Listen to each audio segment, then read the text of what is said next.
રોવા કેમ? એ અરે કેમ રોવા? કેમ રોવા તું? ખોટું લાગ્યું તો કેમ રોવા? ચૂપ થઈ જાય ને. હા આવા ટાઈમ રોવાય નહીં હવે. દેખો દીદી મસ્ત ચૂરમું બનાવી દીધું.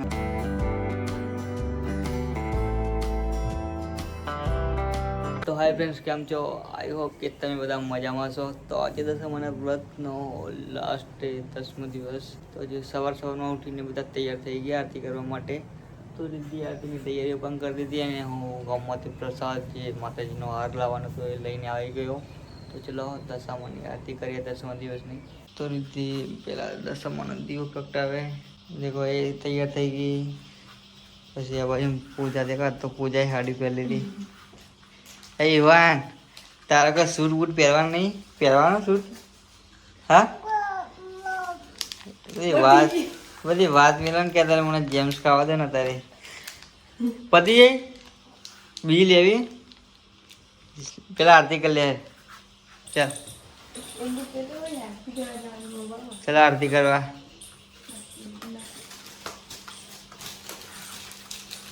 આ તો 3 ટાઈમ આરતી કરવાની ને, સવારે, બપોરે, સાંજે, પછી 5 રાતે 12 વાગે, પછી કેટલા વાગે કરવાની? 3 વાગે. ના 3 વાગે કરવાની. 3 વાગે પહેલાનું મુહૂર્ત હોય ને, હા 3 વાગે કરવાની. અને પછી જ્યારે આપણે દશામાના પધરાવા જઈએ ત્યારે. તો ચલો કોઈ વાત નહીં, અત્યારે તો આરતી કરી લઈએ.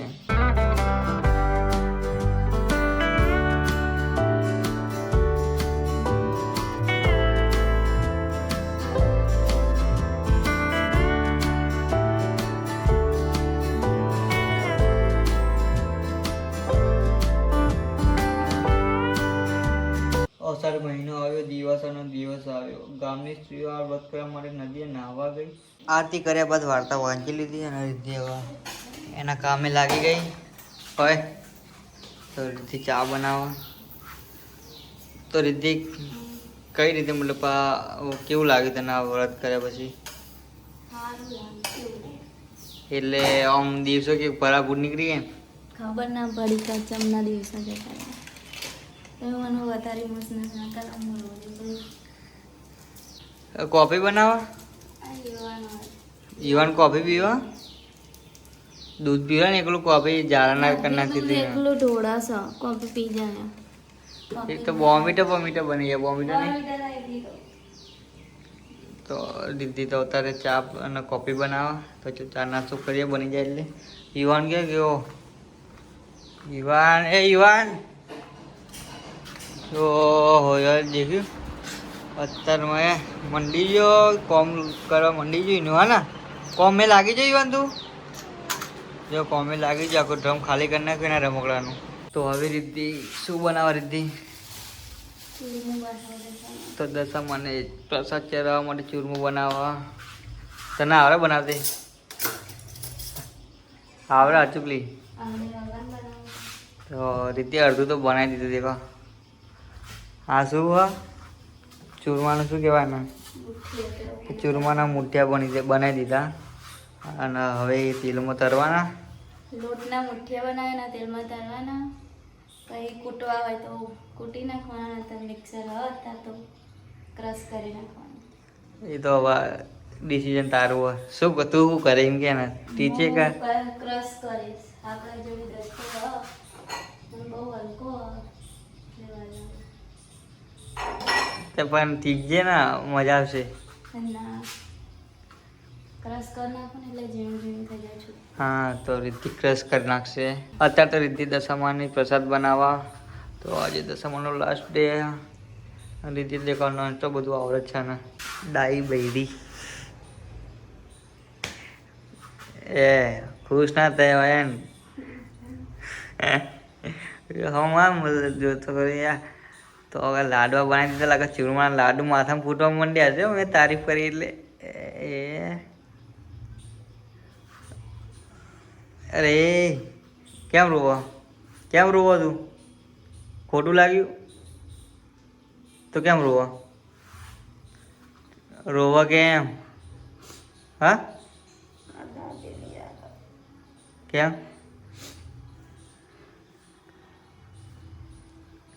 ચૂપ થઈ જાય ને. હા આવા ટાઈમ રોવાય નહીં હવે. દાદીની યાદ આવે? ચૂપ થઈ જાય ને રોવા ના હોય. એમને શીખવાડે એમ બનાવતી? દાદીએ શીખવાડી? હા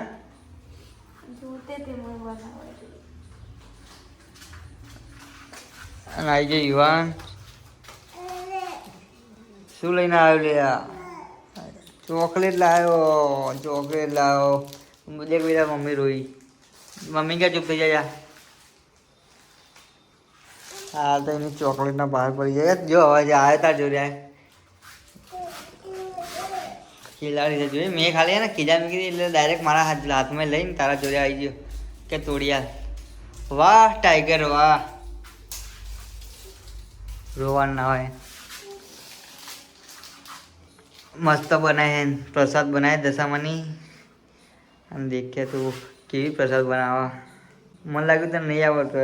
તું બાને કહે પણ તું તો મતે બનાવી દીધું. હા ચૂપ થઈ જાય ને. મોઢું ધોઈ જાય એક વાર એને ફટોફટ જા. આ તેલ ગરમ થાય તો ધોઈ ના જાય જલ્દી જા. દીદી આ તેલના અંદર મુઠિયા તરી નાખ્યા હતા અને તર્યા બાદ એના ક્રશ કરવા. તો દેખો મસ્ત ચૂરમું બનીને તૈયાર. બની ગયું ને દેવ. હવે આમાં શું કંઈ કરવાનું? શું કરવાનું? હા એટલે એ તો હવે ચરાવવા ટાઈમે ને. એ તો ખબર મને. આ તો ડ્રાયફ્રૂટ શું નાખી દે ને. તો ચલો દીદીએ મસ્ત ચૂરમું બનાવી દીધું. હવે બસ માતાજીને ચરાવીએ તારા બ્લોગ કન્ટિન્યુ કરીએ. દેખો દીદીએ મસ્ત ચૂરમું બનાવી દીધું અને માતાજીનો પ્રસાદ તૈયાર કરી દીધો. તો હવે કેટલી વાર પ્રસાદ ચડાવવામાં? તો ચલો થોડી વાર એને બ્લોગ કન્ટિન્યુ કરીએ. દશામાની આરતી કરી લઈએ અને પછી ચૂરમું ધરાવીએ દશામાના.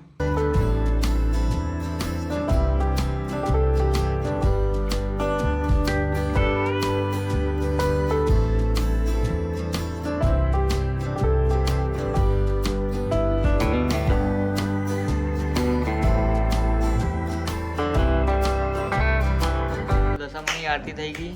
તો ચલો હવે થાળ પ્લે કરીએ અને દશામાના આપણે થાળ ચડાવી દઈએ જે આપણે ચૂરમું બનાવીએ.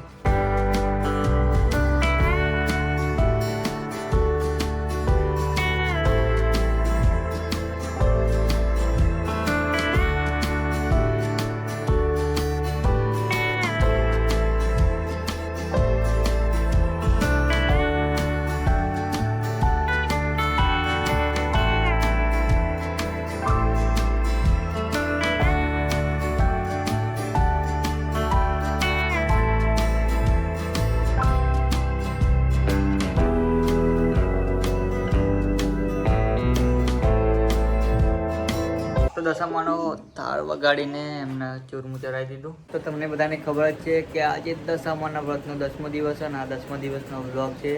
તો સવારે આરતી કરી, અત્યારે બપોરે આરતી કરી, તો સાંજે કરવાની પણ વ્લોગ બહુ લાંબો થઈ જશે એટલા માટે અત્યારે વ્લોગ એન્ડ કરી નાખવો પડશે. કેમ કે પછી બહુ વિડીયો મતલબ લાંબો થઈ જાય ને દીદી.